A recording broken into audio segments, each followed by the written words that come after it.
কোন উদ্যোগ থেকে বা কী ধরনের চিন্তা ভাবনা থেকে আপনারা আজকে আয়োজন করেছেন? আসলে আমরা তো 7 নম্বর ওয়ার্ডে আগে যে কৃষকদের কমিটি ছিল না, আমরা কমিটি দিতে পারছি।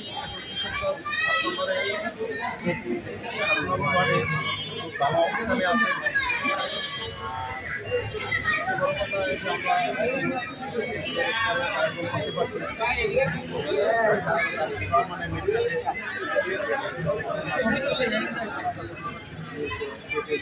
বেগম জিয়ার রোগ মুক্তির কারণে আমরা ইফতারের আয়োজন করেছি। এটা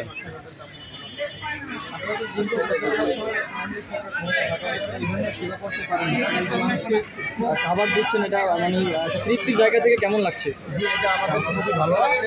এবং আমরা তো যে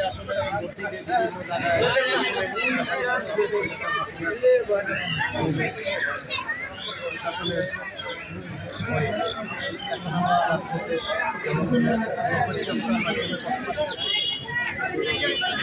সংক্ষেপে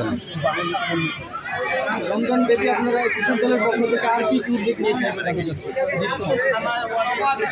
ইফতারের আয়োজন হচ্ছে, যেমন আজকে অনেক সিনিয়র নেতারা আসতে পারে না, তাদের মোহাম্মদপুরে কৃষক দলের ইফতার পার্টি আছে। দর্শক, আমি একটু দেখাই যে কি 7 নং ওয়ার্ড কৃষক দলের ইফতার বিতরণ মাহফিল আমাদের ডিউপের মসজিদ মার্কেটের পিছনে ডিউপে লোকজন আসতেছে। এখন আমরা ইফতারের জন্য প্রস্তুত হই। প্রতিদিনই কোনো না কোনোভাবে আমরা ইফতার মাহফিলে যোগদান করতেছি।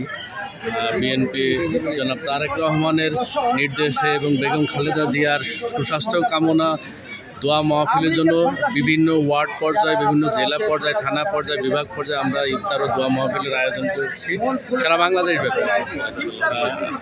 পাশে আছে 7 নং ওয়ার্ড বিএনপি সভাপতি আমি দেখতে পাচ্ছি শামীম ভাই আছে, আরও অঙ্গ সংগঠনের অনেক নেতাকর্মীরাও ইতিমধ্যে আছে। আমরা ধন্যবাদ জানাই সবাইকে যারা এই সুন্দর পরিবেশ সৃষ্টি করেছেন তাদের।